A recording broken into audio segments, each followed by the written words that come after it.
días damos a todos ustedes.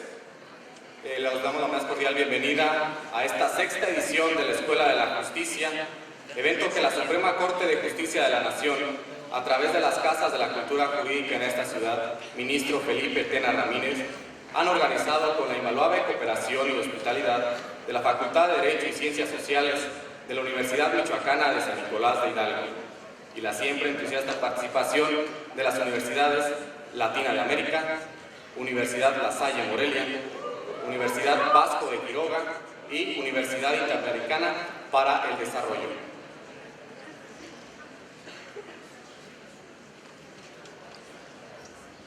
Agradecemos la asistencia de la licenciada Estrella del Rocío López Maciel, directora de la Casa de la Cultura Jurídica, ministro Felipe Tena Ramírez.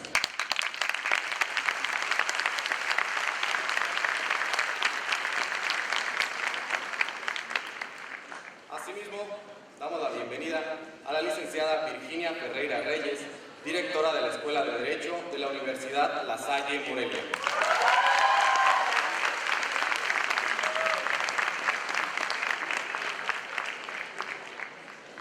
A el licenciado José Alfredo Tapia Navarrete, director de la Escuela de Derecho de la Universidad Latina de Morelia.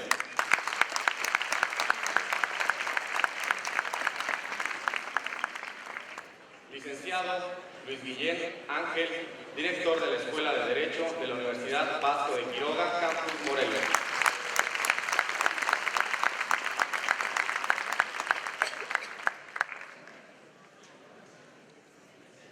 Al maestro Esteban Armenta Flores, por parte de la Universidad Interamericana para el Desarrollo.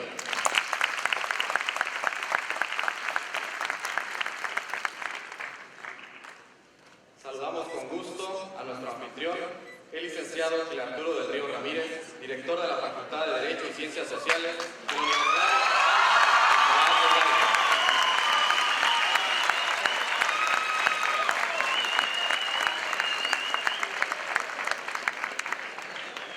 de destacados profesores que nos acompañan, jóvenes estudiantes, público en general.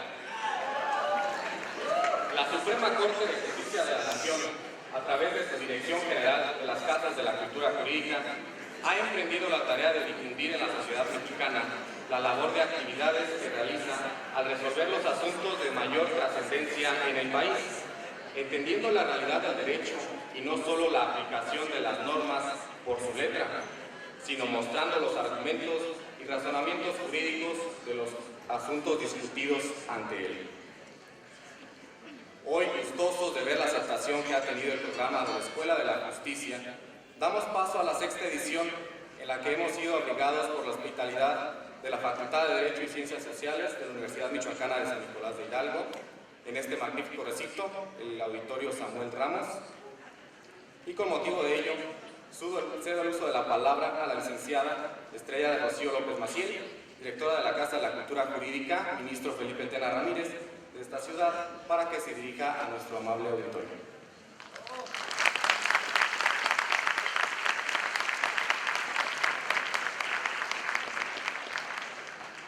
¿Qué tal? Buenos días. Da muchísimo gusto ver este auditorio. Hace ratito que llegamos estaba el auditorio bastante frío, pero ahorita con el calor de todos ustedes, con su entusiasmo, con su juventud, pues creo que ya empezamos a entrar en calor y nos da muchísimo gusto recibirles a todos. Un aplauso para ustedes.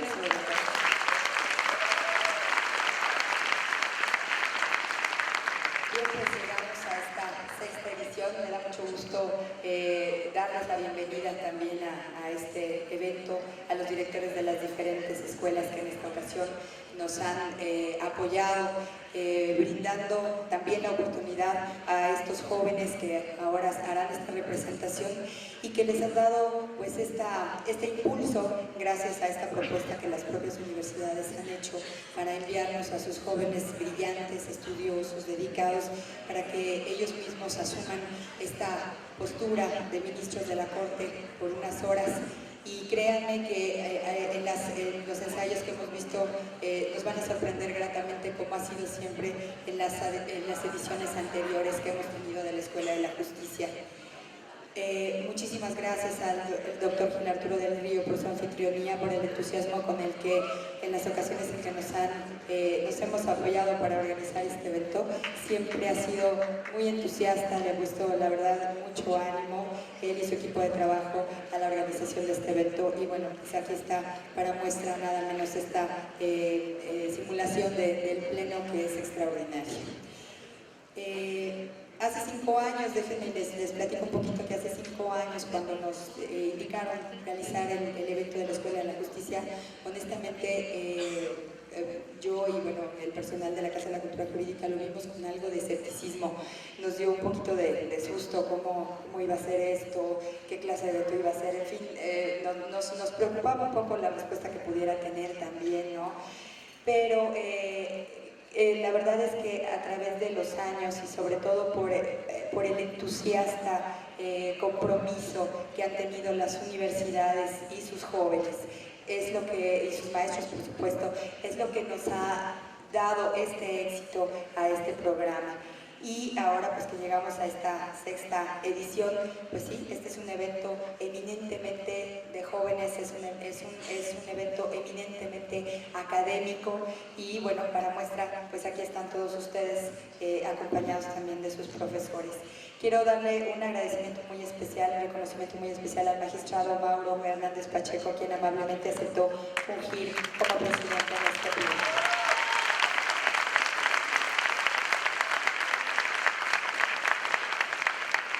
Bien, pues continuamos con el programa. Yo los dejo y los felicito a todos ustedes por estar aquí y por supuesto a estos jóvenes anticipadamente por la experiencia que van a mostrar ahora. Gracias.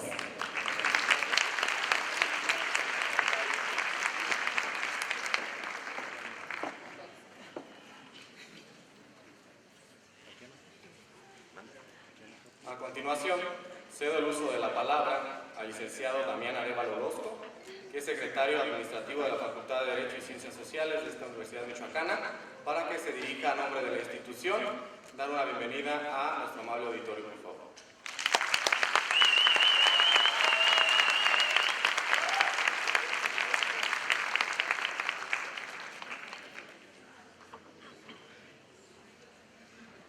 Buenos días a todos.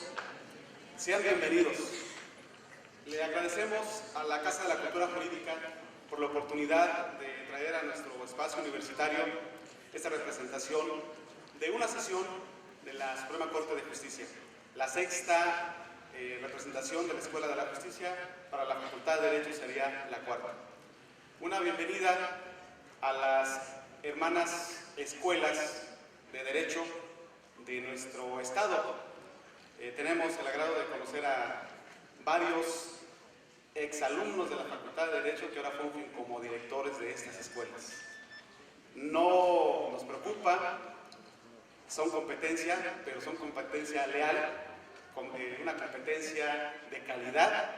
Hemos tenido la oportunidad de reunirnos en muchas ocasiones para realizar trabajos conjuntos y este es un ejemplo de ello. Se puede tener esa comunicación, se puede tener esa hermandad, sobre todo porque tenemos un origen común, ser nicolaitas.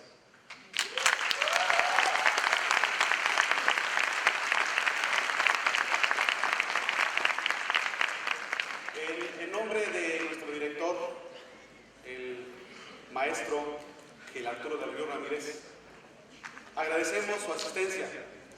Yo sé que el maestro deberá estar aquí presente. En este caso, yo acato una indicación de mi jefe y lo hago con mucho gusto. Maestro, gracias por esta oportunidad. Nosotros consideramos como parte fundamental tener actividades extracurriculares, tener una actividad que en ocasiones en las aulas no se lleva. Hemos escuchado con reclamo, y lo hacen con mucha justicia nuestros estudiantes, que en nuestra facultad falta mucha práctica. Le falta práctica para poder combinar el conocimiento que nuestros profesores con una gran capacidad nos proporcionan. El día de hoy tenemos la oportunidad de contar con un distinguido profesor, el maestro Mauro Hernández Pacheco.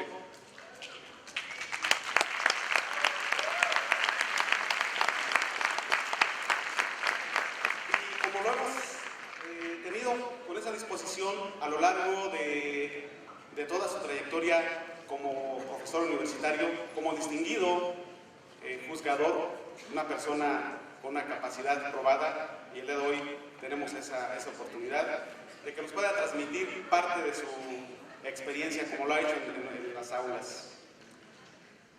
La Facultad de Derecho de nuestra universidad, nuestra facultad, hace algunos años se propuso cambiar, proponer y actualizar muchas actividades que no se tenían.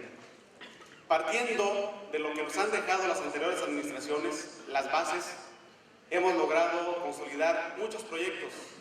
El plan de trabajo que propuso nuestro director está cubierto al 100% y un poco más, y ustedes lo pueden percibir.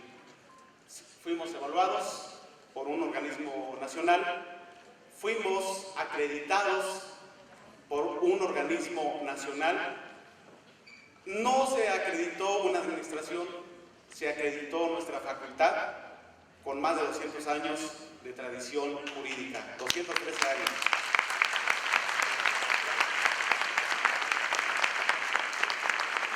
Esto se dice fácil, sin embargo es un trabajo muy extenso, un trabajo que requirió, y así lo sentimos, así lo vivimos, del apoyo de alumnos, de trabajadores, de administrativos, de nuestros profesores.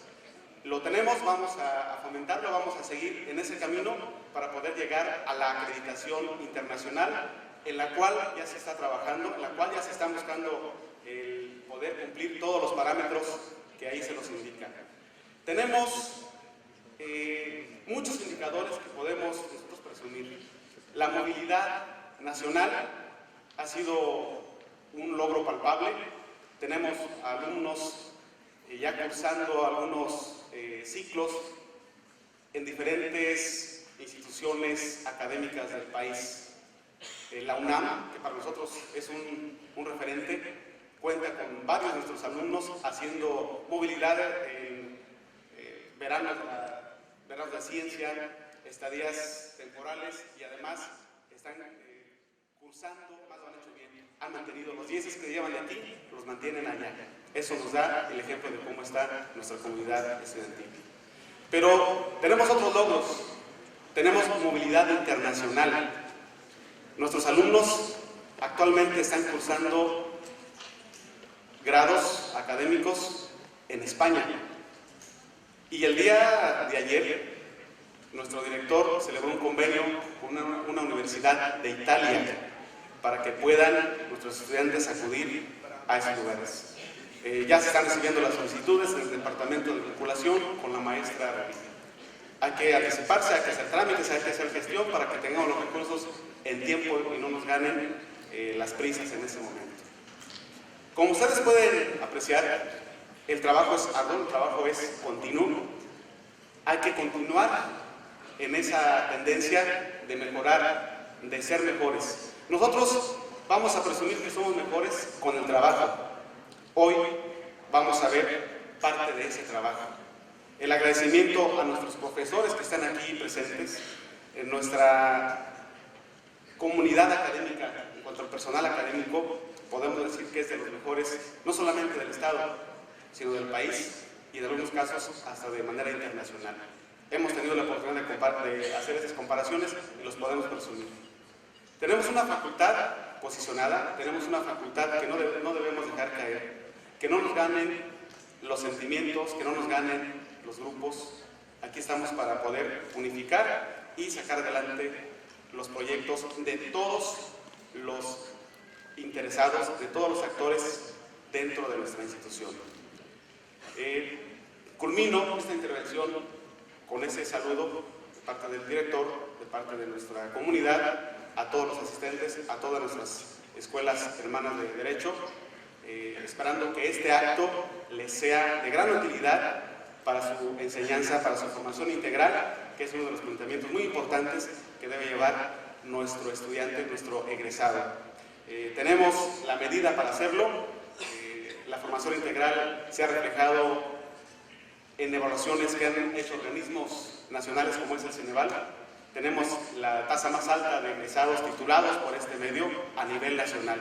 Ahí tenemos un ejemplo, un indicador para decir que nuestra facultad es de las mejores del país y con una medida que no hacemos nosotros, que no hacemos los profesores, que lo hace un organismo internacional. Tenemos otras cosas que decirles. Tenemos un himno a la facultad, creo que es la única de la universidad que tiene un himno propio. Tenemos el interés, y esto espero que ustedes nos apoyen en próximos días, el poder batir un récord Guinness, para poder interpretar la porra de la facultad. ¿Se la saben ustedes? ¿Se saben esa porra de la facultad? La podemos entonar en este momento antes de dar inicio.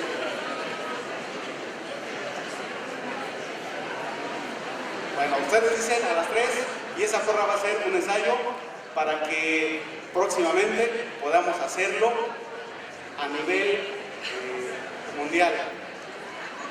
Empezamos a las 3. 1, 2, 3. Leyes, justicia y ciencia. Leyes, justicia y ciencia. Arriba, arriba, arriba jurisprudencia. Gracias.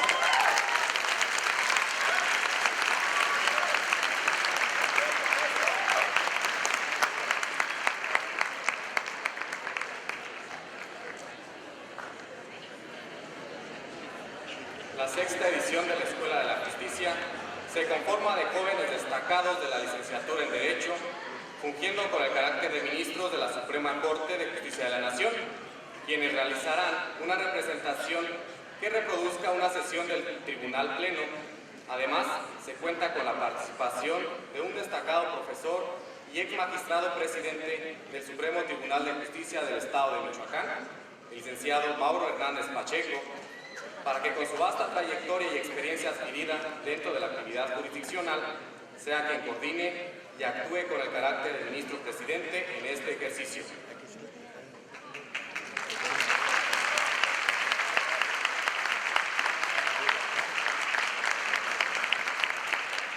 El tema que el Tribunal Pleno abordará el día de hoy es la inviolabilidad de las comunicaciones privadas.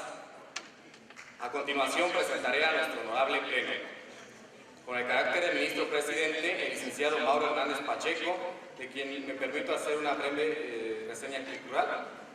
Él es licenciado en Derecho por la Universidad Michoacana de San Nicolás de Hidalgo. Es ex magistrado de la Segunda Sala Civil del Supremo Tribunal de Justicia del Estado, cargo que ocupó por el término de 22 años. Magistrado presidente del Supremo Tribunal de Justicia del Estado de Michoacán en el periodo 2002-2006.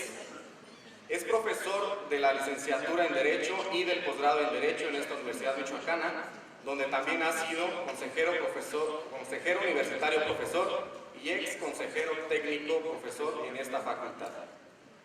Fungen como ministros, señora ministra Irlanda Denise Ábalos Núñez, de la Universidad Latina de América; Grecia González Miranda, de la Universidad Latina de América; Alan Esteban Onofre Hernández, de la Universidad La Salle; Carla Lourdes Punzo Fuerte, Universidad La Salle; David López Adame, Universidad Michoacana; Edgar Enrique Morelos Sierra, Universidad Michoacana; Jorge Eduardo Ortiz García, Universidad Michoacana; Aarón Chávez Esquivel, Universidad Interamericana para el Desarrollo; Paola Citlali Naranjo Granados, de la Universidad UBAC; Eugenio Sánchez Maldonado, Universidad Vasco de Quiroga; y funge como secretaria general de acuerdos de este pleno, Ana Luisa Gómez Ibarra.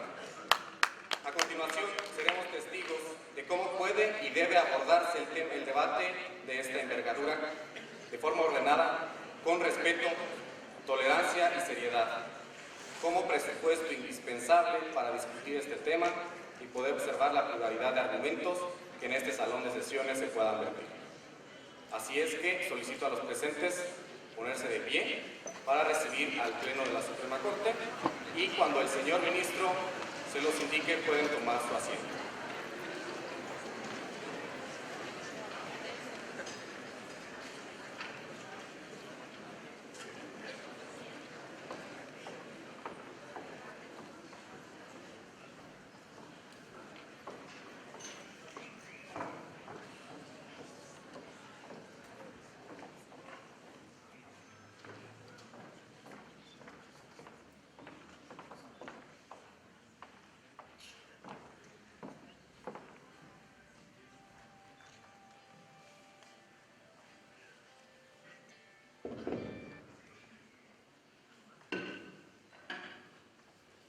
Señores ministros, vamos a iniciar nuestra sesión.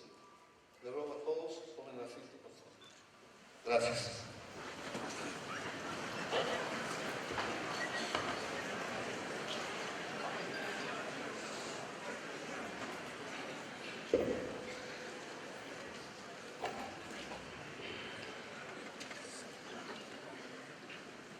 Ruego a la Secretaría tomar lista de asistencia.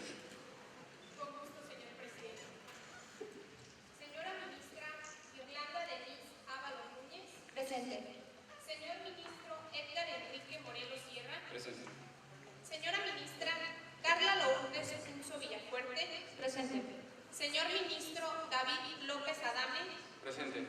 Señora ministra Grecia González Miranda. Presente. Señora ministra Paola Citlali Naranjo Granados. Presente. Señor ministro Aarón Chávez Esquivel. Presente. Señor ministro Eugenio Sánchez Maldonado. Presente. Señor ministro Jorge Eduardo Ortiz García. Presente. Señor ministro Alan Esteban Onofre Hernández. Presente. En la presidencia, el señor ministro Mauro Hernández Pacheco. Presente. Ministro presidente, le informo que existe quórum. Habiendo el quórum reglamentario, se declara abierta la sesión. Pido a la Secretaría de lectura de la orden del día. Sí, señor ministro presidente, con mucho gusto. El primer punto del orden del día es discusión y aprobación, en su caso, del acta número 29 de la sesión pública ordinaria celebrada el martes 6 de noviembre del año en curso. Muchas gracias. Señores ministros, está a su consideración, si es de su parecer, la presente orden del día. Los que estén de acuerdo, sírvanse a manifestar en la forma acostumbrada. Aprobada. Pido a la Secretaría de lectura al primer punto de la orden del día. El segundo asunto del orden del día, señor ministro presidente, es el proyecto de resolución relativo al amparo en revisión número 1/2012, derivado del juicio de amparo promovido por José Molina Juárez contra la sentencia del Juzgado Primero de Distrito del 11º Circuito, bajo la ponencia del señor ministro Edgar Enrique Morales Sierra. El proyecto propone, primero, en materia de la revisión, confirmar la sentencia recurrida. Segundo, la justicia de la Unión ampara y protege a María Guadalupe Bolaños Palomares en contra de los actos de la autoridad responsable, consistentes en la violación a sus comunicaciones privadas. Notifíquese. Muchas gracias. Señor ministro Morelos Sierra, tiene usted el uso de la palabra. Muchas gracias, señor presidente. Señoras y señores ministros, el presente caso que nos ocupa, amparo en revisión 1/2012, deviene de que con fecha 23 de abril de 2011 fue presentada en la Oficialía de Partes del Supremo Tribunal de Justicia en el Estado de Michoacán demanda de derecho necesaria, misma que por razón del turno le tocó conocer al Juzgado Quinto de lo Familiar. Es así que durante el tiempo y término probatorio, el demandado promovió incidente de tachas en contra de uno de los testigos presentados por la Corte. Es así que como medio de prueba ofrece una serie de grabaciones, así como pericial en pornografía, pruebas que no fueron admitidas por el juzgador, por lo cual el demandado, inconforme con tal resolución, promueve juicio de amparo, en donde se ordena admitir el estudio de dichos medios de convicción, por lo cual la parte actora, ante la resolución, insiste en el amparo de la segunda unidad de la Justicia de la Unión y, por tanto, se lleva a cabo el proceso necesario. Esta autoridad resolvió amparar y proteger a la quejosa contra tal acta y declarar la inadmisión de dicha probancia. Sin embargo, el demandado, inconforme contra tal acto, promueve recurso de revisión, que en virtud del artículo 9 de la Ley Orgánica del Poder Judicial de la Federación y atendiendo al principio de atracción, le corresponde a la Suprema Corte de Justicia de la Nación conocer del asunto. Honorables miembros del Pleno de la Suprema Corte de Justicia de la Nación, el presente proyecto, enunciado con ustedes el día de hoy, pretende demostrar la importancia de la inviolabilidad de las comunicaciones privadas y el respeto a la privacidad de las personas, y por ende, la necesaria inadmisión de una prueba cuando se vean implicados en la transgresión de los derechos. Por ello, y bajo los siguientes argumentos, es que es necesario que la sentencia declarada por el juzgado del distrito en firme se mantenga, se confirme y, por tanto, se conceda el amparo y la protección de la justicia de la Unión a la quejosa. En base a los siguientes argumentos. Necesario es partir de lo general y aterrizar en lo particular. Es por ello que, al tratarse el derecho a la inviolabilidad de las comunicaciones privadas de un derecho fundamental, no solo se encuentra protegido por el artículo 16 constitucional, como comúnmente se conoce, sino que también el artículo 1 de nuestra Carta Magna enuncia ello. Lo anterior, en virtud de que su naturaleza le permite o le concede el ser velado por todas las autoridades en el ámbito de sus competencias, respetando los principios de universalidad, en el sentido de que todo derecho humano debe practicarse de todas las personas y, por tanto, ser usado de forma tal que sea útil para proteger a las mismas y no para desprestigiarlas y atentar en contra de su honor, como pretende hacerse en el caso que nos ocupa, al invadir la privacidad de una persona y exponer su situación antes que pudiesen conocer la información contenida en ellos.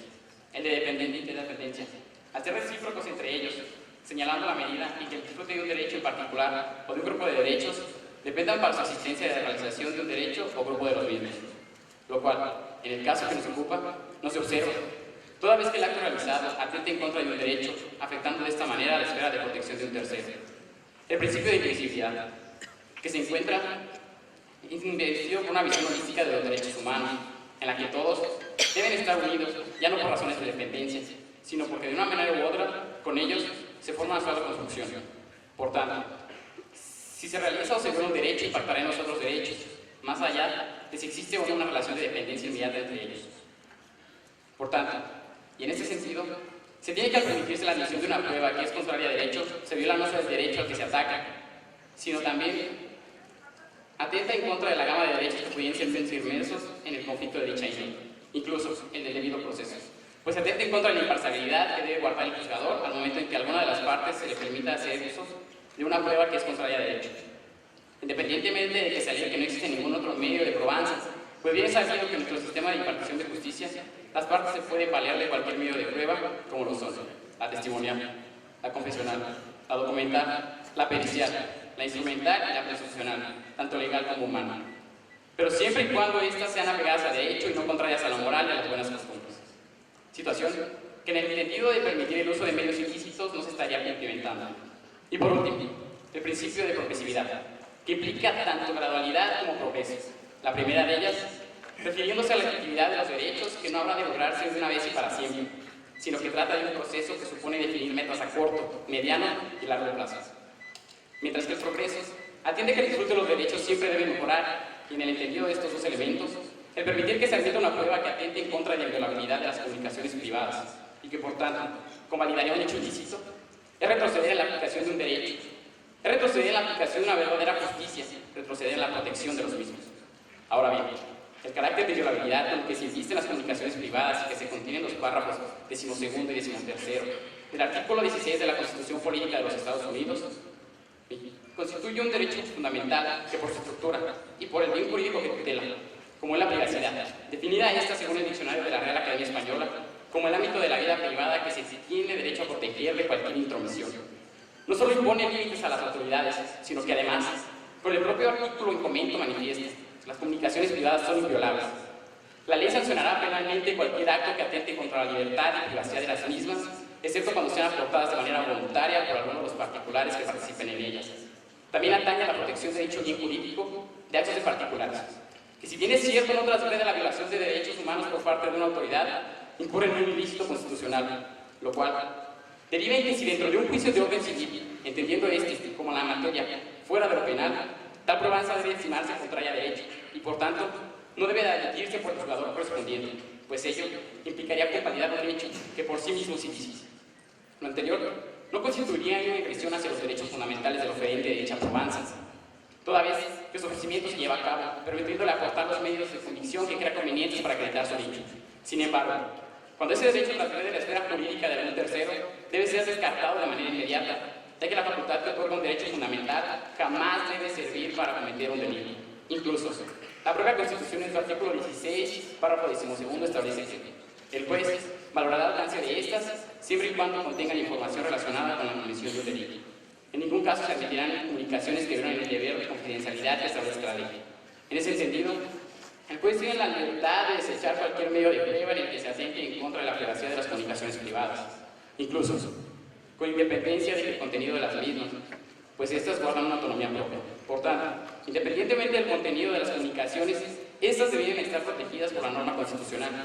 En virtud de ello, lo que se encuentra prohibido por el artículo constitucional, comento, es la intercepción o el conocimiento ilícito de una comunicación ajena, violación que se consume en el momento en que se escucha, graba, almacena, se lee o se registra sin autorización y consentimiento de las partes que participan en la comunicación o de una autoridad judicial, una comunicación ajena con independencia de que con posterioridad se difunde el contenido de la conversación interceptada, el cual debe estar de igual forma protegido, razonamiento que ha quedado precisado con anterioridad por la propia Suprema Corte de Justicia de la Nación en su 9ª enmienda. Y no solo el derecho mexicano se ha encargado de velar por el cuidado de la inviolabilidad de las comunicaciones privadas, sino que el propio derecho internacional se ha preocupado por velar el mismo, puesto que en la Declaración de los Derechos Humanos en su artículo 2 y el Pacto Internacional de Derechos Civiles y Políticos en su artículo 17 establece: nadie será objeto de injerencias arbitrarias en su vida privada, su familia, su domicilio o su correspondencia, ni de ataques a su honra o reputación. Toda persona tiene derecho a la protección de la ley contra tales injerencias o ataques, ambos en los que México es partícipe, entendiendo por injerencias la intromisión que en algún negocio o asunto, según la Real Academia Española, y toda vez que el principio de pacta sunt servanda, contenido en el artículo 26 de la Convención de Viena, por el que se rige el cumplimiento obligatorio de los tratados internacionales por parte de los países firmantes, se obliga a toda autoridad en el territorio mexicano a acatar dicha disposición. Por tanto, el permitir una prueba que es a todas luces ilícita atentaría en contra de los propios preceptos y, por tanto, haría incurrir al Estado mexicano en desobediencia de los mismos, situación que no debe ni puede ser permitida. Es cuanto, señor presidente. Muchas gracias, señor ministro ponente. Señores ministros, está a su consideración la ponencia presentada por el señor ministro Morelos Sierra. Si quieren hacer uso de la palabra, si no se manifestar. Bien. Me voy a permitir conceder uso de la palabra al señor ministro Aarón Chávez Esquivel. ¿Tiene usted uso de la palabra, señor ministro? Le agradezco, señor presidente. Compañeros ministros, manifiesto acompañar el proyecto de sentencia del ministro ponente, Edgar Enrique Morelos Sierra, destacando lo siguiente. En México, la norma que salvaguarda el derecho a la privacidad de las comunicaciones se encuentra dispuesta en el artículo 16, párrafo 12º y 13º de nuestra Carta Magna. La jurisprudencia ha esclarecido la discrepancia que pudiera darse a la interrogante de a quién es atribuible un acto contra las comunicaciones privadas. Este máximo tribunal constitucional ha declarado que el acto es oponible tanto al Estado como a los particulares, dando concepción al supuesto de ilícito constitucional. Respecto de lo previamente citado, me permito hacer alusión al derecho comparado, toda vez que la legislación de nuestro país no ha sido precisa al dotar a los gobernados de las herramientas constitucionales oponibles en contra de sus semejantes. Otros países han plasmado objetivamente en sus cuerpos normativos que las acciones no son solo erigibles en contra del poder público, sino también de los particulares que incurrieran en la violación de la esfera de intimidad de un individuo, dejando establecida la obligación del Estado de proveer los medios legales necesarios para hacer respetar su derecho, como es el caso de Estados Unidos americanos con la configuración del tort ilícito civil, o Colombia a través de la acción denominada habeas data. La ley previene dos supuestos de excepción que permiten la intervención en las comunicaciones privadas. El primero alude a la entrega voluntaria que hiciera una de las partes en el canal de la comunicación. Me manifiesto divergente. Es de considerarse que dicha disposición estará llevándonos a un absurdo jurídico, en tanto que un particular que presente una comunicación privada con el fin de aclarar lo incierto estará generando una renuncia voluntaria a un derecho fundamental que le es inherente, es decir, renunciar a lo que la dogmática cataloga como irrenunciable, y por consecuencia contrará también a la lógica jurídica, puesto que la regla general supone la nulidad de todas las actuaciones originadas de la intervención ilegítima, aunque ésta fuera presentada de manera voluntaria. Respecto del segundo supuesto, puedo advertir que es preciso atender las exigencias mínimas ampliables para una correcta legitimación de la injerencia en las comunicaciones privadas, siguiendo las peculiaridades internas de cada Estado y haciéndolas exigibles como requisitos sine qua non. Así lo hizo la Corte Europea de Derechos Humanos, fijando los principios para justificar la intervención en la vida privada, intimidad y libertad de las comunicaciones de los individuos. En el mismo tenor, y atendiendo los instrumentos internacionales, de los cuales México forma parte, y que contemplan la privacidad de las comunicaciones como un derecho fundamental, siendo el caso mencionar la Declaración Universal de Derechos Humanos, el Pacto Internacional de Derechos Económicos, Sociales y Culturales, y el principio Pacta sunt servanda, contemplado en el artículo 26 de la Convención de Viena, exteriorizo que son inviolables las comunicaciones privadas por parte del Estado y de los gobernados, sin menoscabo de lo que legalmente y sustentado en necesidades de ineludible relevancia se ha previsto, en tanto que el aludido derecho ampara la esfera de intimidad del individuo y resguarda información sensible o susceptible, que refiere a aspectos estrictamente personales, como lo son el origen familiar, racial o social, convicciones políticas, filiaciones religiosas, preferencias y prácticas sexuales, es decir, todo aquello que sea de incumbencia propia del sujeto y que de ser recabado arbitrariamente por un tercero ajeno al canal de comunicación pudiera originar acciones discriminatorias, así como daños y perjuicios en la integridad real y personal del individuo, dejándolo así en un estado de total indefensión. Aterrizando al caso concreto que incumbe hoy a este pleno, declararía procedente el amparo de la quejosa, toda vez que está siendo vulnerado su derecho por un particular, sin tener relevancia que éste fuera su cónyuge, y por parte de la autoridad, al aceptar una prueba que en su propia naturaleza resulta ilícita, puesto que es proveniente de un acto que atenta directamente contra un derecho fundamental y que conduciría en analogía a la teoría del árbol envenenado, donde sin importar el contenido que pudiera venir de la prueba, es decir, los frutos que se cosecharan del árbol, carecerían de licitud y valor probatorio. Señalo como último punto la importancia de determinar cuál es el valor protegido por la garantía y seguirlo protegiendo contra los avances de la tecnología y las condiciones sociales que se presentan en determinado tiempo, puesto que los derechos fundamentales son la herramienta para constituir el Estado de Derecho, razón que según el jurista alemán Robert Alexis, hoy los coloca en una categoría de máximo rango, máxima fuerza jurídica, máxima importancia del objeto y máximo grado de indeterminación. Es cuanto, señor presidente. Muchas gracias, señor ministro. Tiene uso de la palabra la señora ministra Paola Citlali de Granados. Muchas gracias, señor presidente. Señoras ministros, señores ministros, mis argumentos pretenden apoyar la postura del ministro ponente y, por ende, prosigo a la exposición de mis motivos. Bajo la misma tesitura, hay que tomar en cuenta el concepto de la comunicación desde la antigüedad hasta hoy en día. Es un factor muy importante para el desarrollo personal de los individuos a nivel mundial y, asimismo, la protección de la misma, cualquiera que sea su expresión, y es por esto que desde la Constitución de 1857 ya se consagraba este derecho otorgado por el gobierno, hasta el año de 1983, que pasó a formar parte del artículo 16 constitucional, como lo conocemos actualmente. Así pues, postura respecto de la resolución que se le dio a dicha controversia, estoy en acuerdo que se resolvió de manera adecuada, primero, por la negación adecuada del amparo hacia el quejoso o tercero perjudicado, ya que no se constituía un daño irreparable como lo marca el objeto del amparo. Por otro lado, el quejoso obtuvo las pruebas de manera ilegal para un interés personal y, por ende, las pruebas por sí mismas resultan ilícitas, ya que, como hace mención el artículo 16 constitucional, esas pruebas deberán carecer de valor probatorio para cualquier juicio, exceptuando la materia penal, y si así fuese, deberá cumplir con ciertas formalidades para que se pueda llevar a cabo una violación a dicho artículo. Y aún más importante, la violación que el quejoso realiza al mismo artículo, ya que se señala que las comunicaciones son inviolables en cualquiera de sus expresiones y por cualquier motivo, protegiendo así la privacidad y la intimidad que en este caso no se respetaron. Considerando la reforma que se realiza al artículo 1 constitucional y así tomando en cuenta la pirámide de Kelsen, transfiriéndonos a un plano internacional, en el artículo 11 de la Convención Americana de Derechos Humanos también se consagra este derecho, ya que a su letra dice: protección a la honra y la dignidad. Nadie puede ser objeto de injerencias arbitrarias o abusivas en su vida privada, en la de su familia o en su correspondencia, ni de ataques ilegales a su honra o reputación.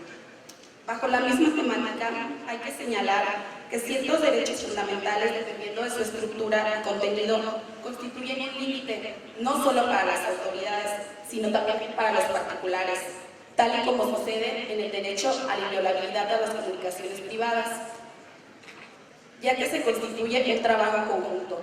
Por un lado, los particulares lo tienen que respetar y por otro lado, la autoridad tiene que vigilar que se cumpla bajo los lineamientos que nos marca la ley.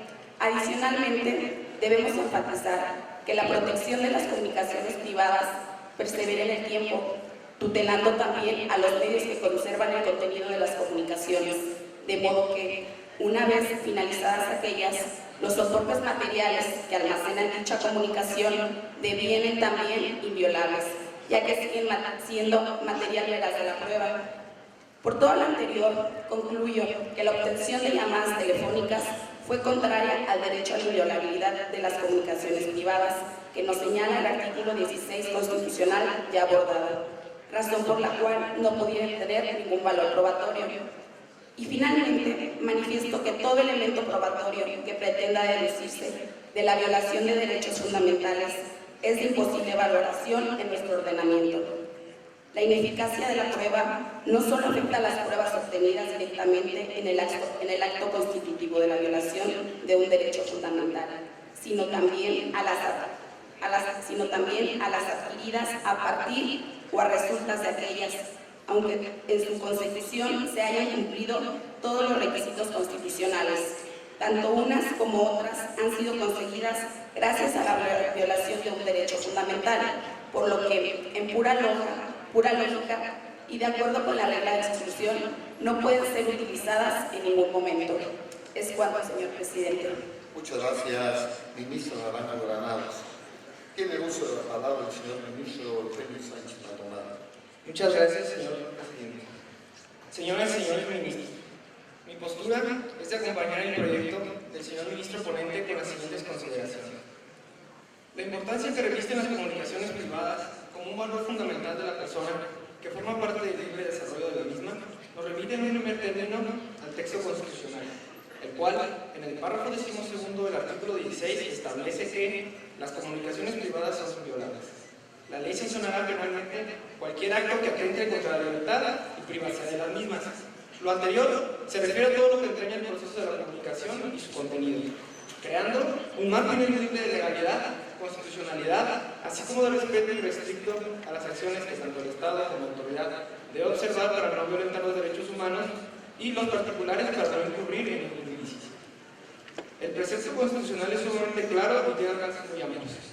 En primer lugar, es necesario hacer notar que este alto tribunal ya se ha pronunciado anteriormente al respecto en la ley sancionada 153/2011, en la cual quedó sólidamente delimitado que no es necesario conocer el contenido de una comunicación para declarar esta como inviolable. Basta con que la acción de los gobernados encuadre en el supracitado precepto constitucional para ser objeto de este privilegio protector, lo cual asimismo la diferencia del derecho a la intimidad, donde es necesario conocer por medio de los sentidos el contenido de lo actuado, dicho o especulado en alguna forma para catalogarlo perteneciente o no al ámbito de la intimidad y por ende ser objeto de la tutela legal.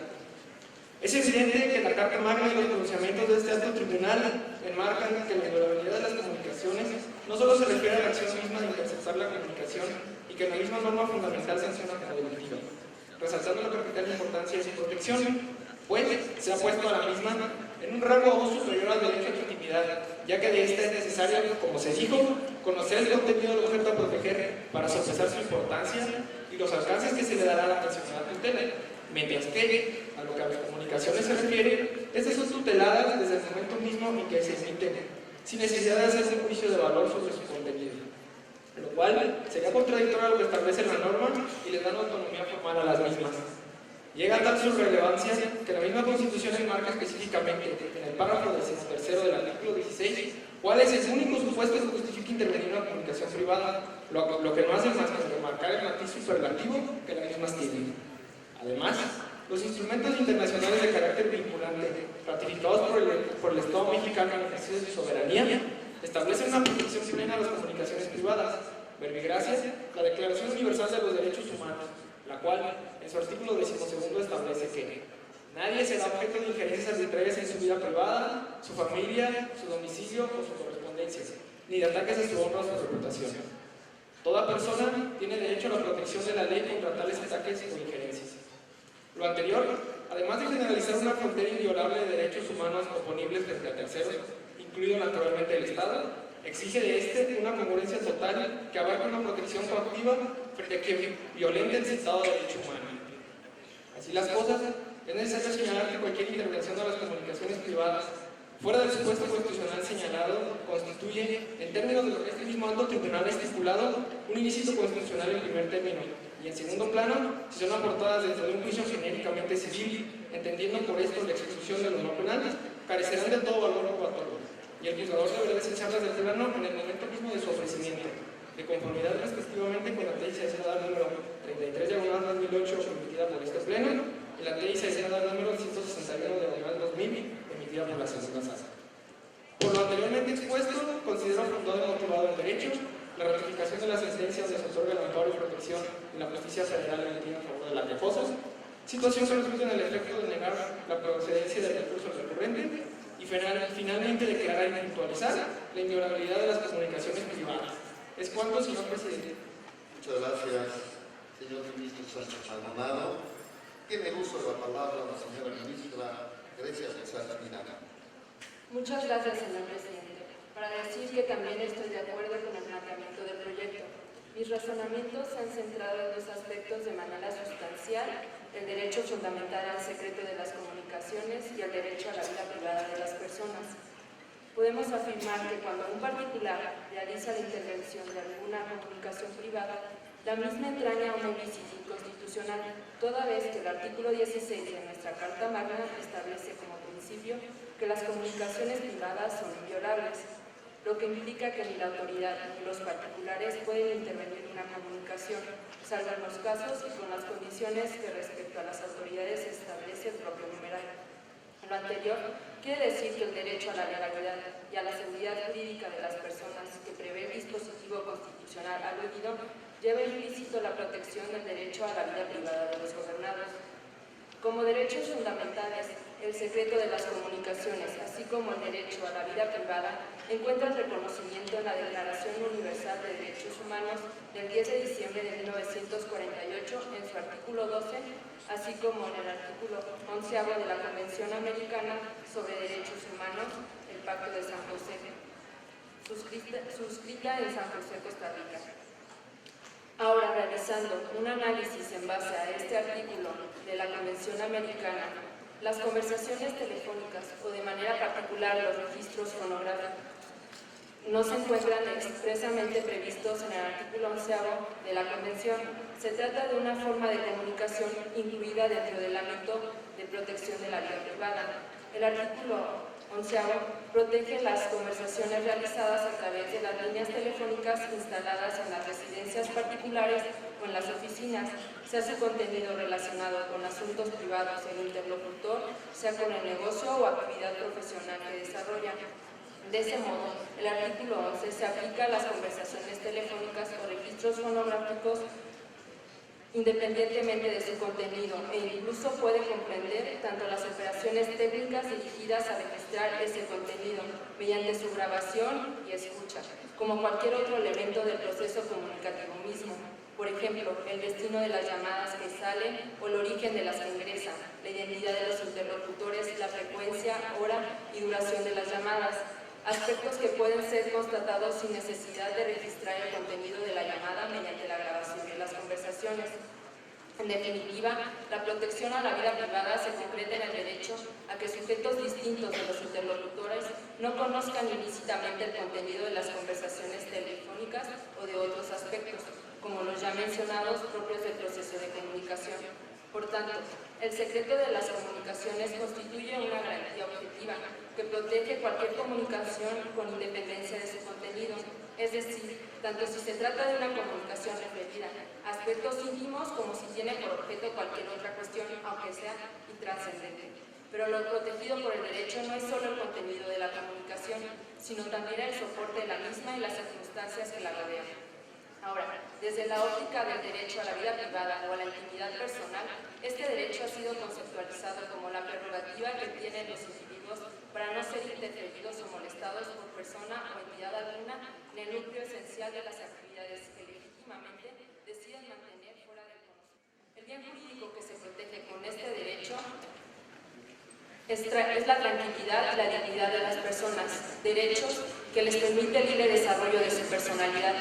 El derecho en comento se materializa cuando se protegen determinadas informaciones que son exclusivas de las personas y que tratan de mantener fuera del conocimiento ajeno, como son las vinculadas con el ámbito laboral, los expedientes médicos, legales y personales, la convivencia familiar, la correspondencia, la intimidad sexual, entre otras de la misma naturaleza.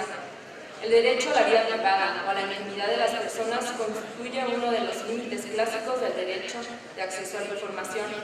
En virtud de lo anterior, considero que la grabación de que se trata, toda vez que se obtuvo mediante la intervención de una comunicación privada, fuera de los casos y requisitos que fija la misma Carta Magna, se vulneró el derecho a la intimidad personal y el secreto de las comunicaciones. Por lo tanto, esta conducta entraña un ilícito constitucional que trae como consecuencia que no pueda ser admitida y valorada como prueba por la autoridad. Es cuanto, señor presidente. Muchas gracias, ministra González Miranda. Tiene el uso de la palabra la ministra Irlanda de Salazar. Muchas gracias, señor presidente, señores y señoras ministras. Mi postura es a favor del proyecto, esto en base a las siguientes consideraciones.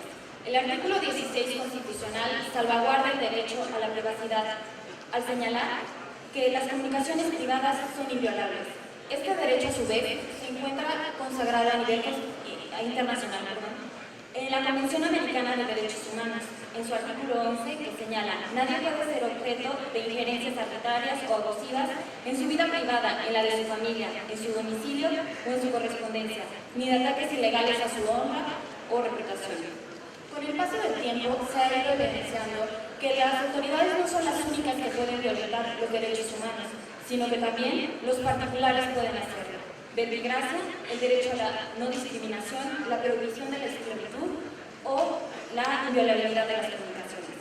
En efecto, nuestra Carta Magna, si bien señala en el artículo anteriormente citado las formalidades básicas que debe seguir la autoridad como un derivado del principio de legalidad, lo cierto es que con la adición de la capítulo 12, que prevé la posibilidad de que las comunicaciones privadas puedan ser aportadas como pruebas por medio de una persona que haya participado en las mismas, como una excepción para que no se sancione mediante una ley secundaria, lo que se hace es señalar la eficacia horizontal de los derechos humanos.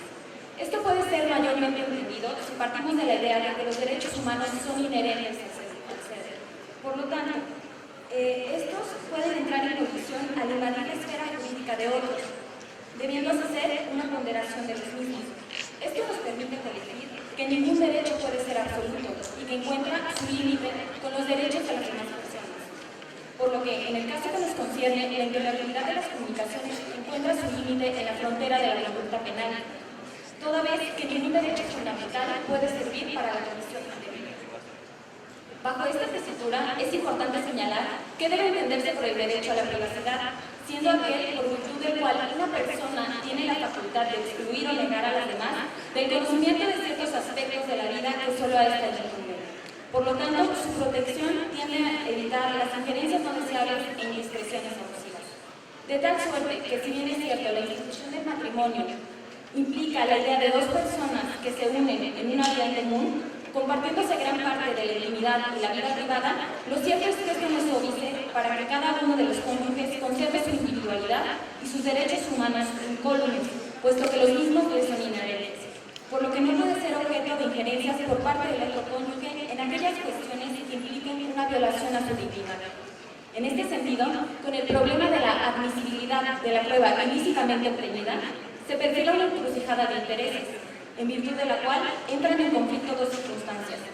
Por una parte, la necesidad de lograr el descubrimiento de la verdad material, y por el otro, el respeto y garantía de las situaciones subjetivas de los ciudadanos. Para resolver dicha cuestión, habrá que hacer la siguiente distinción. Cuando la ilicitud provenga de una violación a un derecho fundamental, no hay duda de que tal prueba carece de validez en el proceso y los jueces y tribunales habrán de interpretarla inexistente a la hora de construir la base fáctica de la sentencia. Sin embargo, cuando la ilicitud sea de rango inferior, es posible que pueda prevalecer el principio de verdad material, debiendo hacerse en cada caso una valoración de la norma violada en consideración a su auténtico y real fundamento y a su verdadera esencia y naturaleza. Para ello, retomo un argumento de nuestro homólogo Tribunal Constitucional en España en el año de 1984, que dice a la letra: aunque el objetivo principal del problema represivo, del procedimiento represivo, sea el descubrimiento de la verdad, esta no puede investigarse por no importa qué medios, a la dignidad de la justicia y al respeto que debe inspirar, importa que no se aprenda ningún medio de prueba que atente a los valores fundamentales de la civilización. En este sentido, la idea de vigilar la conducta moral del cónyuge no habilita al otro para que intercepte sus comunicaciones privadas y se imponga de su contenido, ni mucho menos para hacer uso de estas comunicaciones y pretender aportarlas a prueba, puesto que esto implicaría no solo la violación a su derecho de privacidad, sino también al de intimidad. Razones todas las expuestas con antelación, por las cuales, en concordancia con lo establecido por el artículo 258 del Código de Procedimientos Civiles del Estado de México, por ser esta una prueba que implica la violación de un derecho humano, es contraria al derecho y por lo tanto no puede ser admitida a juicio, puesto que se estaría convalidando un hecho que por sí mismo es ilícito. Es cuanto. Muchas gracias, ministra Núñez. Tiene uso de la palabra Adán Esteban Amonte, señor ministro. Tiene uso de la palabra. Gracias, ministro presidente. Con su venia. Como ya ha quedado suficientemente reseñado por los compañeros ministros, pues nuestro asunto centrado en la inviolabilidad de las comunicaciones, considero que dado concepto es de interés superior en un sistema jurídico y para un Estado democrático como el nuestro. Por ello me sumo al sentido del proyecto del señor ministro ponente a favor de la inviolabilidad de las comunicaciones y a concederse el amparo a la quejosa. Esta misma lógica, México creo es un país donde nadie puede ser objeto de injerencias arbitrarias o ilegales en su vida privada, incluyendo evidentemente su correspondencia o su vida. Pero tampoco pierdo de vista que en la actualidad la tecnología referente a las comunicaciones pasa por un momento de efervescencia y también nuestro país transita por circunstancias complicadas en materia de seguridad. Es por ello que a fin de garantizar la reserva que se predica de todo proceso comunicativo privado, resulta indispensable que los datos de toda comunicación sean protegidos, esto ya que, si bien es cierto, en muchas ocasiones ofrecen información sobre la privacidad de las comunicaciones de los comunicantes. Considero de vital importancia que este pleno haga un especial pronunciamiento a favor del respeto a las comunicaciones y al manejo de datos personales, en especial en el sentido de mantener un respeto a la institución familiar, siendo parte importante de la discusión que nos ocupa. Las tecnologías que ayudan a la fácil y pronta comunicación entre los individuos son fundamentales en las sociedades actuales, mas no pueden convertirse en instrumentos de corrupción o abuso de confianza que atenten contra las familias o en menoscabo de la dignidad de la persona humana de cara a procesos litigiosos. Considero de vital importancia la ética y responsabilidad de los órganos jurisdiccionales de cara al principio de libre valoración de la prueba a favor de la autoridad judicial. Libertad evidentemente anulada a los principios de la lógica y de la argumentación jurídica. Así, el derecho a la inviolabilidad de las comunicaciones es el mayor grado de derecho que se debe proteger por el Estado. Es por lo cual la norma constitucional y su finalidad protege la intercepción o el conocimiento antijurídico de una comunicación ajena, ello sin la necesidad de ser vulnerado este derecho bajo la justificación de juzgadores para llegarse a pruebas legales. No dejo de lado que que hemos adoptado en ejercicio pleno de nuestra soberanía una serie de instrumentos internacionales que se han convertido en la base de un sistema de promoción y protección de los derechos humanos. Muchos de ellos ya ustedes, compañeros ministros, los han mencionado. Y en este sentido, la protección de los derechos del hombre debe ser guía principalísima del derecho americano en evolución, ejemplo claro, los derechos a la protección de la ley contra los ataques abusivos a la honra, a la reputación y a la vida privada y familiar, así como a la inviolabilidad y circulación de la correspondencia consagrados en la Declaración Americana de los Derechos y Deberes del Hombre. Así contamos con un sistema adecuado a procedimientos de investigación que estoy convencido no cesan de perfeccionarse. Así el honor y la vida privada constituyen un bien jurídico de naturaleza muy especial. La relevancia que le otorgan los hombres no es la misma en intensidad y en los mismos términos que los demás bienes jurídicos. En esta tesitura dista mucho la protección legal otorgada a otros bienes jurídicos, pues hoy consideramos al honor y a la vida privada como lo más preciado, vulnerable ante la violación a la secrecía de nuestras expresiones vertidas en una comunicación. La intervención, espionaje en comunicaciones no puede ser justificable. Concluyo, consciente de lo que ya han expresado ustedes, compañeros ministros, casi siempre existen distintos puntos de vista, pero conservamos la unidad institucional, unidad en la diversidad, legitimidad de nuestras decisiones. Todos tenemos una visión compartida en la institucionalidad, la necesidad de fortalecer el respeto a la Constitución, la claridad de que el fin último de nuestro trabajo es que la sociedad obtenga justicia y mejores formas de convivencia, que los derechos de todos sean respetados. La interpretación honesta, imparcial y objetiva de la Constitución en este tema será justo cuando México vive un momento delicado y difícil en materia de seguridad. Este tema es una gran aportación a la ciudadanía y a la República y a la justicia de la nación. Muchísimas gracias. Es cuanto, señor presidente. Pronuncio a favor del proyecto que había presentado, no sin antes hacer algunas manifestaciones, las cuales parten de la búsqueda de la verdad legal, donde adecuando a la caso concreto existen derechos que se contraponen, produciendo así una coalición de derechos. Por una parte, se encuentra el derecho a la intimidad y a la vida privada, que dice la recurrente, mientras que del lado contrario existiría la vulneración del debido proceso y una adecuada defensa, ya que, como es conocido por toda persona que estudia ciencia del derecho, las pruebas se hacen al llegar al juzgador a fin de que pueda comprobarse la veracidad de las situaciones fácticas, mismas que si no se ofrecen resultaría imposible que se dicte una sentencia que favorezca quien reclame un derecho. Esto es, las partes hacen de medios de defensa con los cuales se prueban acciones o en su caso excepciones, mientras que no vayan en contra de la moral y o del derecho. Así el órgano constitucional emite una resolución que le favorezca a quien alegue un mejor derecho. Lo anterior nos lleva a interrogarnos, ¿qué sucedería si el único medio de defensa con el cual cuenta una de las partes es ilegal al estar prohibido expresamente por los ordenamientos normativos que rigen a nuestro Estado de Derecho? Y a su vez, podrían violarse dichas normatividades con el fin de llegar a una verdad legal y así apegarse lo mayormente posible a la justicia. Desde mi punto particular de vista, considero que sí.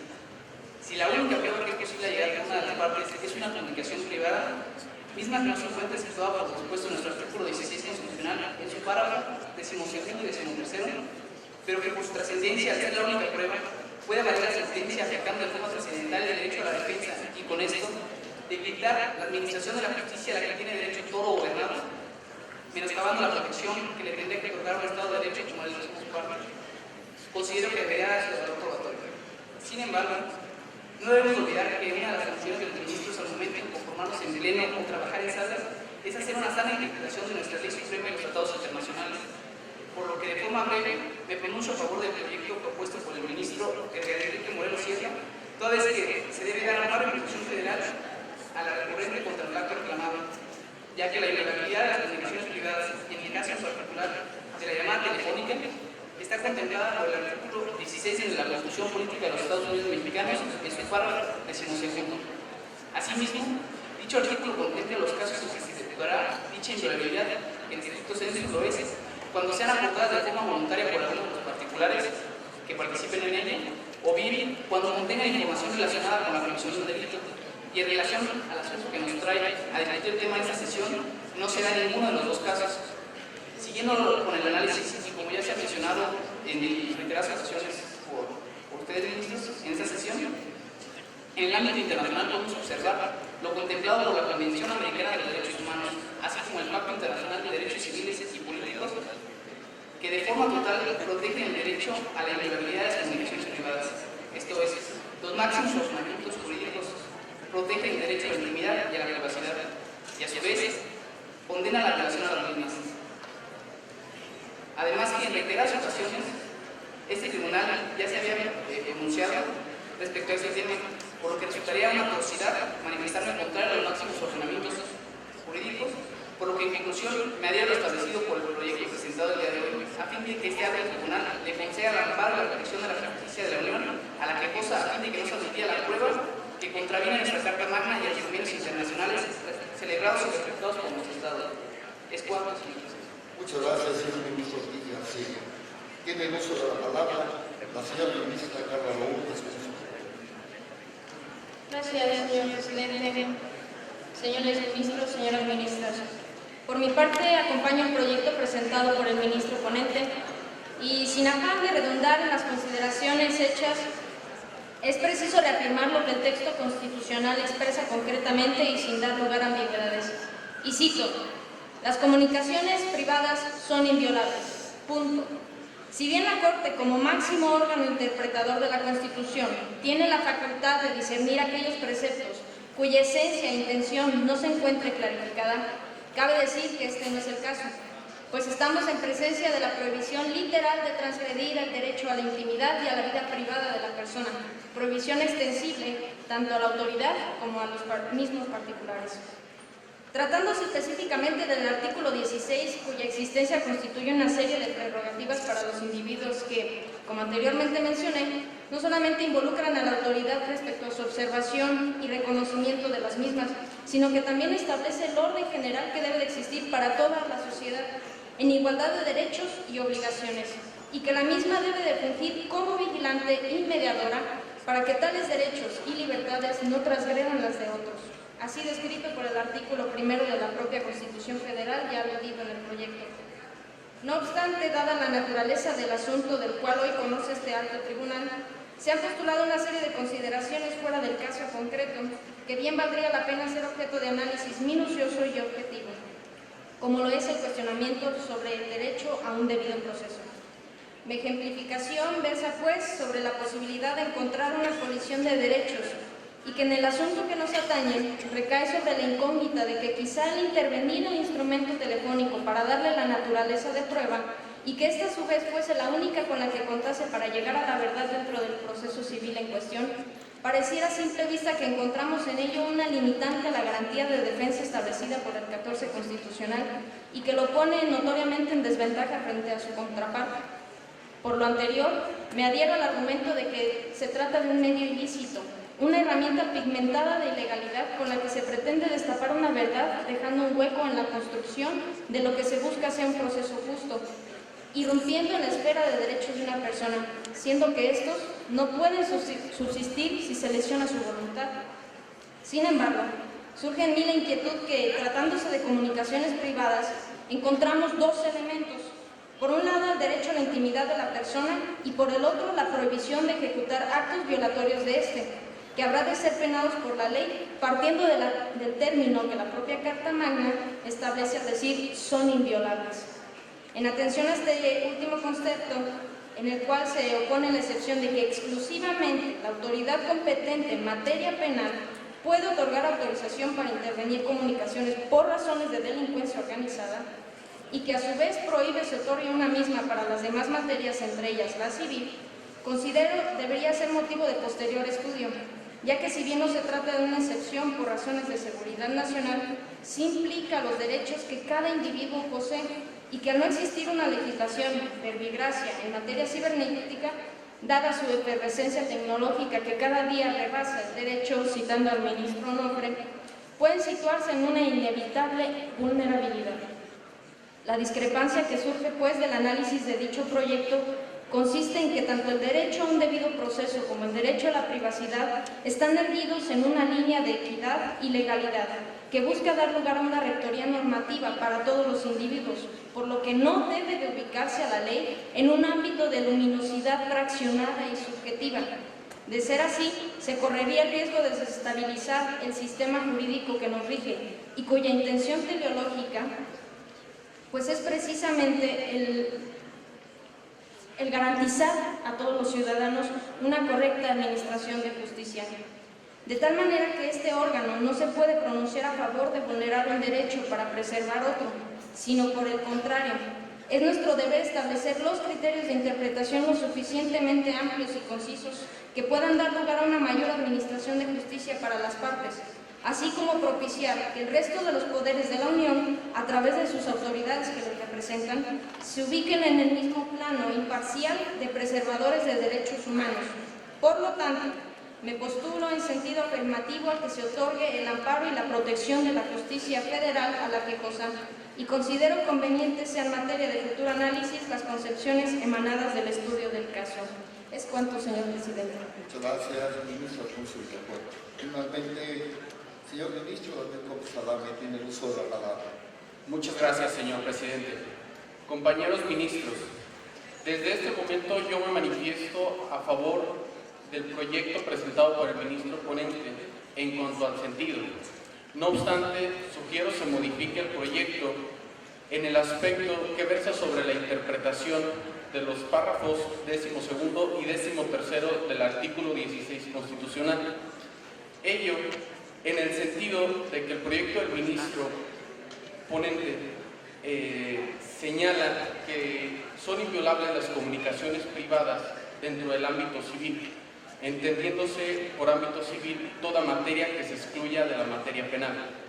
No obstante, tal interpretación de los párrafos 12º y 13º del artículo 16 constitucional es tajante y no permite la interpretación o la adición de otros casos que versen o que puedan permitir la excepción a la inviolabilidad de las comunicaciones privadas. Ello en atención a que el artículo 4, párrafos 6, 7 y 8 de la Constitución Política de los Estados Unidos Mexicanos, que contiene los derechos de los niños, consagra además un principio cuyo contenido no puede ser ignorado al discutir el presente asunto de divorcio, puesto que la presente discusión sentará bases para casos futuros y dada la importancia, es necesario tomar en consideración lo siguiente. Primero, si bien es cierto que en el caso que hoy fue sometido al análisis de esta honorable Corte, deriva de un juicio procesalmente civil, cierto lo es también que materialmente es de carácter familiar. Por lo tanto, puede darse la posibilidad de separar de una manera didáctica y legislativa la materia familiar de la civil, solo en casos donde estén en juego los intereses superiores del menor.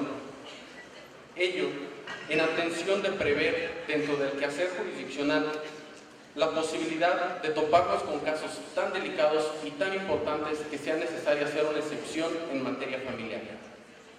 Segundo, el principio de interés superior del menor, protegido y consagrado dentro del artículo 4, párrafos 6, 7 y 8 del artículo 4 constitucional, da lugar a la imposibilidad de afirmar que la materia familiar puede quedar comprendida dentro de la materia civil y que, por lo tanto, bajo ningún supuesto puede intervenirse las comunicaciones privadas de los particulares y menos aún para efectos de ser llevados como medios de prueba a juicio, pues afirmar esto implicaría hacer un juicio a priori, dado que si bien es cierto, dentro del juicio de divorcio promovido por las partes, es inaceptable una probanza que atente contra el derecho de la inviolabilidad de las comunicaciones privadas por acaecer en un ilícito constitucional, tal como lo señala el ministro ponente, cierto lo es también que dentro de esta misma materia familiar puede suscitarse un juicio donde esté en juego el interés superior del menor, y es en este caso donde propongo se siente el precedente para la excepción al derecho de la inviolabilidad de las comunicaciones privadas de los padres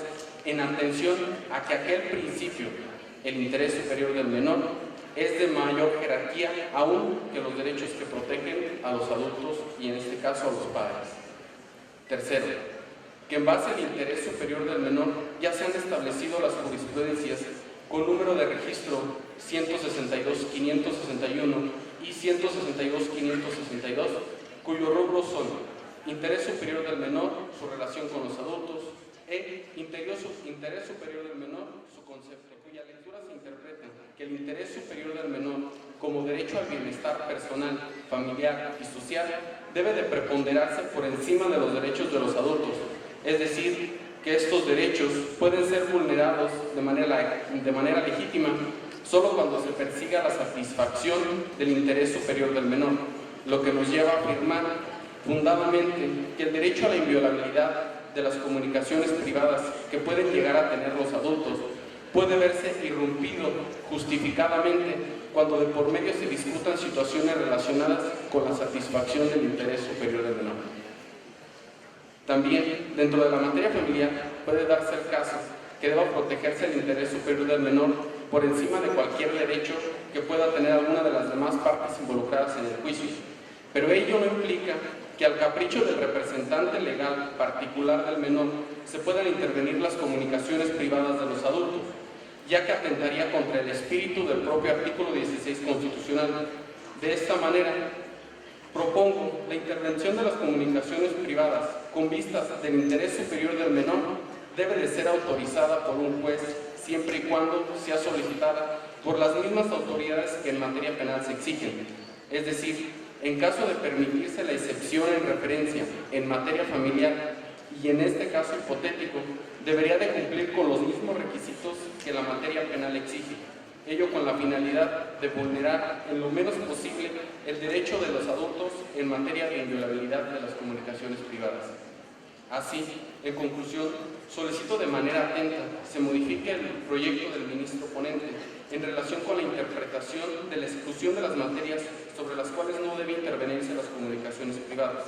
De la misma manera, solicito se adicione brevemente en relación con el supuesto en que puede intervenirse una comunicación privada en materia familiar, sin que sea modificado en la sustancia el proyecto del ministro ponente, pues fuera de los casos mencionados, es decir, materia penal y materia familiar, cuando esté de por medio el interés superior del menor, es indudable que el derecho a la inviolabilidad de las comunicaciones privadas no puede vulnerarse bajo ningún supuesto, así como tampoco puede ser ofrecido como medio prueba dentro de un juicio, reiterando a excepción de los casos mencionados.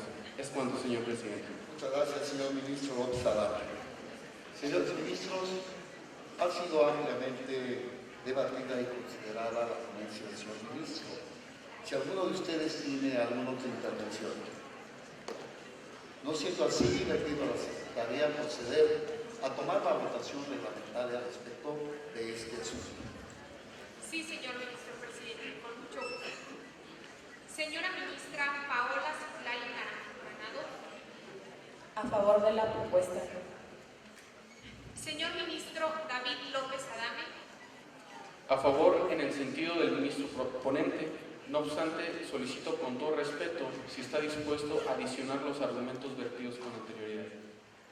Señor ministro, ¿no tendría usted inconveniente de manera muy respetuosa de que las consideraciones vertidas en su intervención se agreguen al proyecto que presentó usted? Ninguna, señor presidente, incluso quiero agradecer al ministro López Adame el hecho de robusteciar más el proyecto presentado. Señores ministros, ¿están de acuerdo ustedes que las consideraciones vertidas en la intervención del señor ministro se agreguen y se adicionen al proyecto correspondiente? Bien, adelante. Señora ministra Carla Lourdes Punzo Villafuerte. Corre el proyecto. Señor ministro Aarón Chávez González. Acompaña el proyecto. Señora ministra Irlanda Denise Ábalos Núñez. A favor del proyecto. Señor ministro Edgar Enrique Moreno Sierra. A favor del proyecto. Señor ministro Eugenio Sánchez Maldonado. A favor del proyecto. Señor ministro Jorge Eduardo Ortiz García. A favor del proyecto. Señora ministra Grecia González Miranda. A favor del proyecto. Señor ministro Alan Esteban Onofre Hernández. Con el proyecto. Señor ministro presidente. Con el proyecto.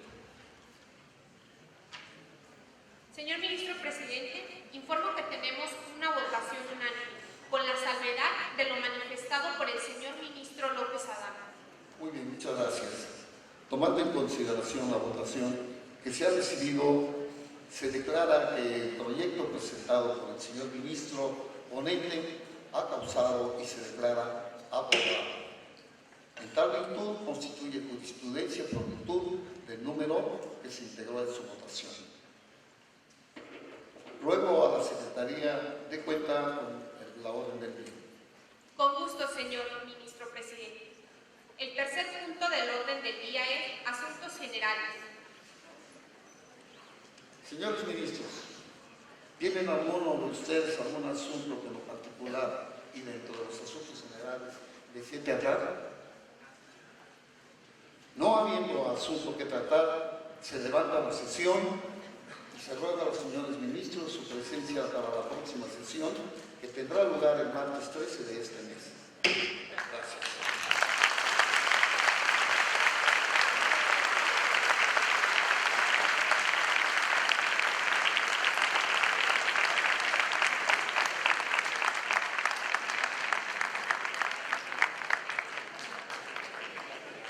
Agradecemos a todos los asistentes por permanecer en su lugar.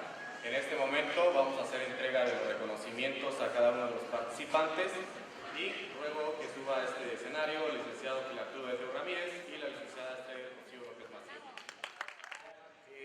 Permaneciendo 5 minutos en su asiento, por respeto a nuestros panelistas. En primer lugar, recibe reconocimiento especial nuestro invitado, el licenciado maestro Mauro Hernández Pacheco.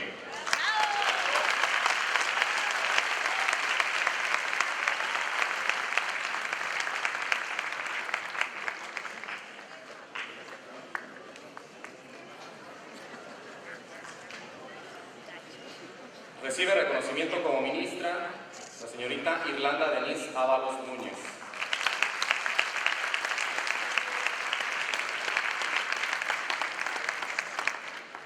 Como ministra, la señorita Grecia González Miranda.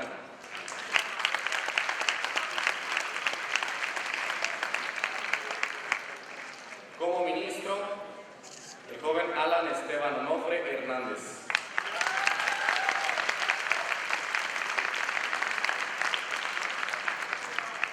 Como ministra, Carla Lourdes Punzo Villafuerte.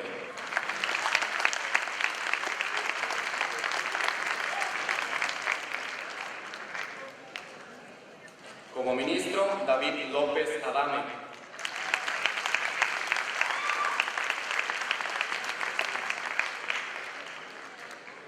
Como ministro, Edgar Enrique Morelos Sierra.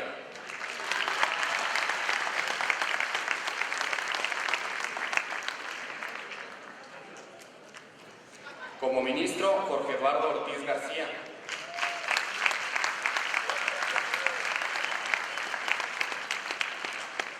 Como ministro, Aarón Chávez Esquivel.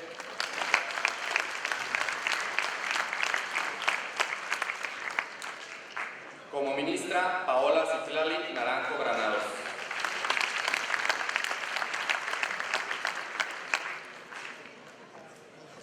Como ministro, Eugenio Sánchez Maldonado.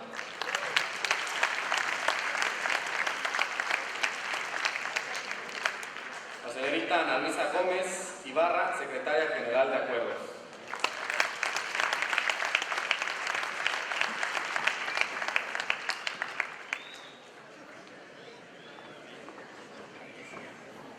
Asimismo, quiero invitar a este escenario a los diferentes directores de las universidades copartícipes de este evento para que reciban un reconocimiento especial.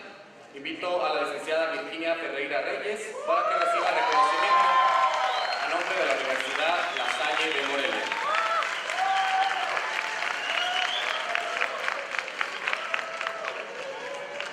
Recibe el reconocimiento en su representación el joven Alan Esteban Onofre Hernández.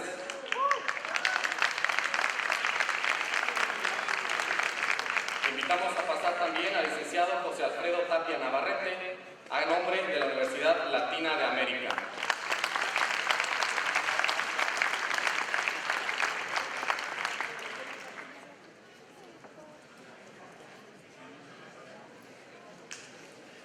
Por parte de la Universidad Vasco de Quiroga, licenciado Luis Guillén Ángel.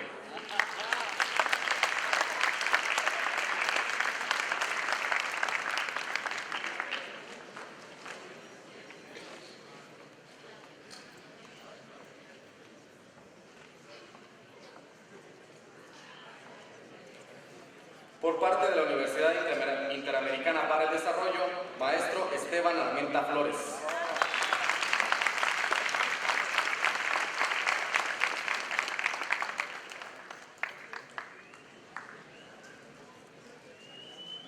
Para la Facultad de Derecho y Ciencias Sociales de la Universidad Michoacana, recibe el doctor Gil Arturo del Río Ramírez.